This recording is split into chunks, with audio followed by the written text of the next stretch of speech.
क्या आप जानते हैं कि दुनिया में हर एक मिनट में इतनी तवानाई सूरज से जमीन पर आती है जो पूरी इंसानियत को 1 साल तक बिजली दे सकती है। फिर सवाल यह है, जब इतनी ताकत हमारे ऊपर चमक रही है तो हम अभी भी जमीन खोद कर तेल क्यों निकाल रहे हैं? लेकिन अब कुछ बदल रहा है। जमीन की सिमत मगरिब से मशरिक की तरफ मुड़ रही है, जहां सूरज ज्यादा चमकता है, जहां समंदर ज्यादा शोर मचाते हैं, जहां हवा ज्यादा तेज चलती है। वही मशरिक अब दुनिया की तवानाई का नया मरकज बन रहा है। ये कहानी है मशरिक की, जहां रेगिस्तानों में सूरज बिजली पैदा कर रहा है, जहां समुद्री लहरें रोशनी बन रही हैं और जहां मुस्तकबिल मौजूदा वक्त से कहीं आगे निकल चुका है।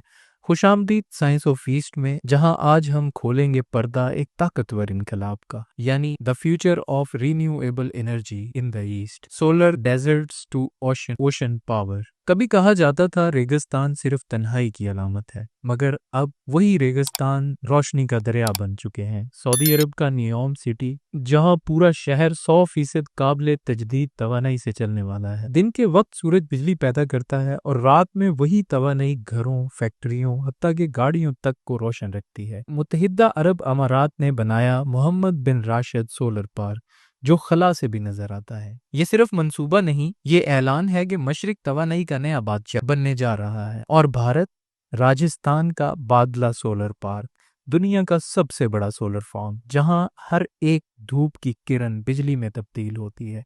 ये मशरिक की नई सुबह है, जहां सूरज सिर्फ रोशनी नहीं, ताकत बन चुका है। जब हवा चलती है, कुछ लोग सिर्फ मौसम बदलते देखते हैं, लेकिन मशरकी इंजीनियर्स ने इसमें मुस्तकबिल देखा। चीन के साहिलों पर हजारों विंड टरबाइन समुद्र की हवाओं से बिजली पैदा कर रहे हैं। ये टरबाइन्स इतनी ताकतवर हैं कि 1 घंटे में एक पूरे गांव को रोशनी दे सकती हैं। पाकिस्तान में जमपीर, खारू और बलूचिस्तान के साहिल वो जगह हैं जहां कभी सिर्फ रेत उड़ती थी, अब वहां हवा से तवानाई का इनकलाब आ चुका है। और जापान वो हवा को समुंदर के बीच में कैद कर रहा है, फ्लोटिंग विंड प्लांट्स के जरिए।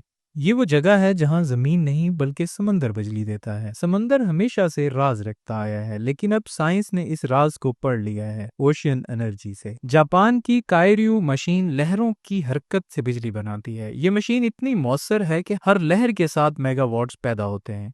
इंडोनेशिया के नौजवान इंजीनियर्स छोटी वेव टरबाइन से देहात रोशन कर रहे हैं और फिलिपाइन के साहिलों पर टाइडल जनरेटर्स दिन रात चल रहे हैं। ये मशरिक की वो ताकत है जो खामोशी से दुनिया का नक्शा बदल रही है। जब मगरिब कचरा फेंकता है, मशरिक उसे तवानाई में बदल देता है। चीन रोजाना लाखों टन कचरे को जलाकर बिजली पैदा कर रहा है। भारत ने दिल्ली, मुंबई और अहमदाबाद में वेस्ट टू एनर्जी प्लांट्स बना लिए हैं और बांग्लादेश के देहातों में लोग जानवरों के फुजले से बायोगैस पैदा कर रहे हैं। ये तवानाई इंसान से नहीं, इंसान के तखय्युल से पैदा हुई है। अगर आपको बताया जाए कि सूरज की आग इंसान के हाथ में आ चुकी है, तो क्या आप यकीन करेंगे? चीन के आर्टिफिशियल सन यानी ईस्ट रिएक्टर 100 मिलियन डिग्री हरारत तक पहुंच चुका है। ये वही दर्जा हरारत है जिससे सूरज जलता है, और इसका मकसद साफ लामुतनाही तवानाई जो कभी खत्म नहीं होगी। भारत और जापान भी फ्यूजन रिसर्च में साथ हैं और अगला इनकलाब यहीं से उठने वाला है। चीन, जापान, भारत, पाकिस्तान, ईरान और सऊदी अरब सब एक मुश्तरका ख्वाब देख रहे हैं, एक ऐसा निज़ाम जहां तवानाई सरहदों से आज़ाद होगी। ये है एशियन रिन्यूएबल कॉरिडोर, एक ऐसा नेटवर्क जो सूरज, हवा और पानी को जोड़ देगा। ये सिर्फ साइंस नहीं, ये मशरकी यकजहती का मजहर है। ये वो मशरिक है जहां सूरज सिर्फ तलू नहीं होता, मुस्तकबिल भी साथ लाता है। रेगिस्तानों की धूप से लेकर समंदर की मौजों तक यही जमीन कल की रोशनी पैदा कर रही है। जब मगरिब अंधेरों से लड़ रहा होगा, मशरिक चमक रहा होगा। ये है नया दौर। और याद रखें, ये कहानी अभी खत्म नहीं हुई, ये अभी शुरू हुई है। अगर आप चाहते हैं कि मशरिक की ये रोशनी फैलती रहे, तो वीडियो को लाइक, कमेंट और शेयर जरूर करें, और लिखें आपके ख्याल में मशरिक का कौन सा मुल्क तवानाई का अगला सुपर पावर बनेगा। शुक्रिया।